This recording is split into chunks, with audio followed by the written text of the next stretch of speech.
warahmatullahi wabarakatuh. Baiklah, kali ini saya akan menjelaskan tugas mata kuliah akuntansi keuangan tentang laporan arus kas metode langsung.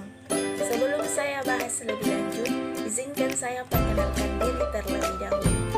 Saya sendiri Nur Aziza, NIM 2020-01035. Pada umumnya, saya akan menjelaskan ada dua pencatatan laporan arus kas. Yang pertama, metode langsung, yang kedua, metode tidak langsung. Metode langsung adalah metode penyusunan laporan arus kas, di mana dirinci aliran arus kas dari aktivitas-aktivitas operasi dan aliran kas keluar dari aktivitas-aktivitas operasi.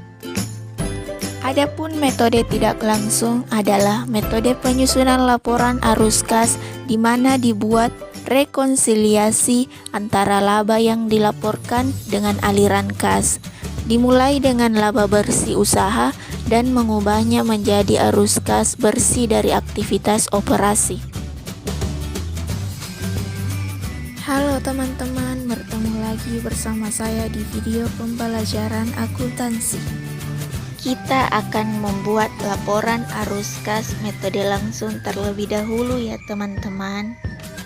Sebelum membuat laporan arus kas, kita harus mengetahui terlebih dahulu laporan keuangan sebelum laporan arus kas, yaitu laporan laba rugi, laporan perubahan modal, dan laporan neraca.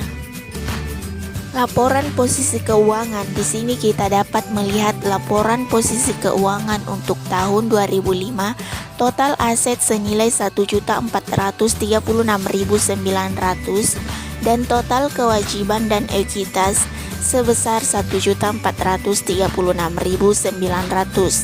Dan untuk tahun 31 Desember 2006, total aset 1.683.800 dan total kewajiban dan ekuitas sebesar 1.683.800. Dari tahun 2005 ke tahun 2006 mengalami kenaikan.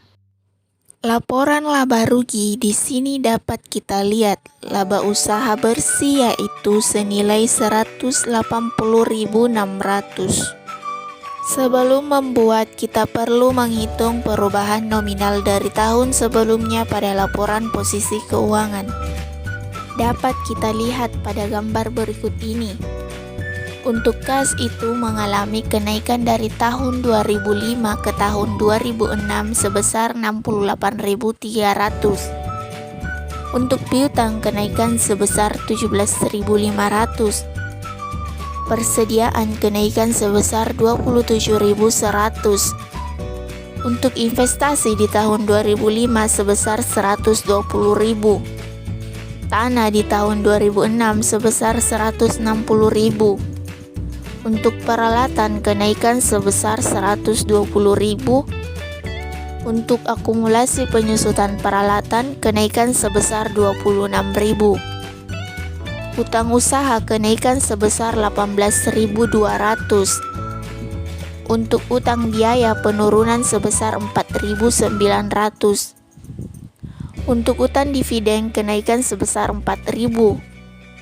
Modal saham kenaikan sebesar 15.000. Agio saham kenaikan sebesar 90.000. Dan untuk laba ditahan kenaikan sebesar 124.600. Ada kata kunci dalam penyusunan laporan arus kas. Aset jika naik dikurangi, jika turun ditambah. Begitu pula sebaliknya kewajiban dan ekuitas, jika naik ditambah dan jika turun dikurangi. Untuk metode laporan arus kas atas metode langsung, kita dapat lihat dari arus kas dari aktivitas operasi. Yang pertama yaitu kas yang diterima sebesar Rp1.563.000 didapatkan dari penjualan dikurang kenaikan piutang yaitu Rp1.580.500 dikurang Rp17.500. Untuk kas yang dibayarkan supplier sebesar 966.200 didapatkan dari harga pokok penjualan ditambah kenaikan persediaan dikurang penurunan utang usaha, yaitu 957.300 ditambah 27.100 dikurang 18.200. Kas yang dibayarkan untuk beban sebesar 334.300 didapatkan dari beban usaha selain penyusutan ditambah penurunan utang beban usaha, yaitu 329.400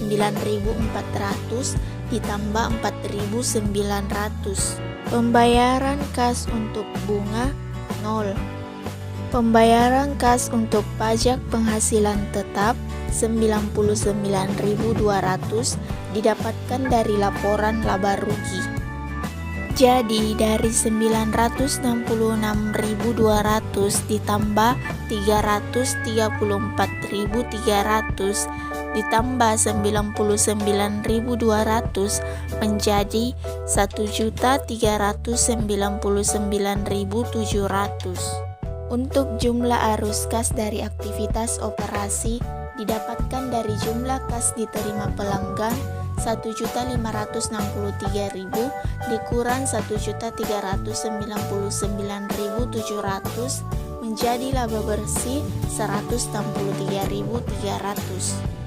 Arus kas dari aktivitas investasi yaitu kas dibayar untuk pembelian aktiva tetap didapatkan dari laporan posisi keuangan atau neraca tanah tambah peralatan, yaitu 160.000 ditambah 120.000 menjadi 280.000. Untuk jumlah arus kas aktivitas investasi ini adalah 280.000. Ini akan mengurangi kas kita karena kita membeli aktiva tetap, otomatis kas kita akan berkurang. Arus kas dari aktivitas pendanaan.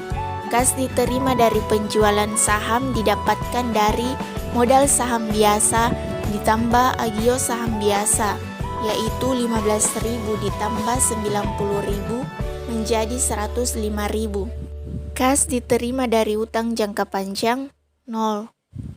Kas diterima dari penjualan investasi didapatkan dari investasi ditambah keuntungan atas penjualan investasi 120.000 ditambah 12.000 menjadi 132.000 atau dari informasi tambahan senilai 132.000.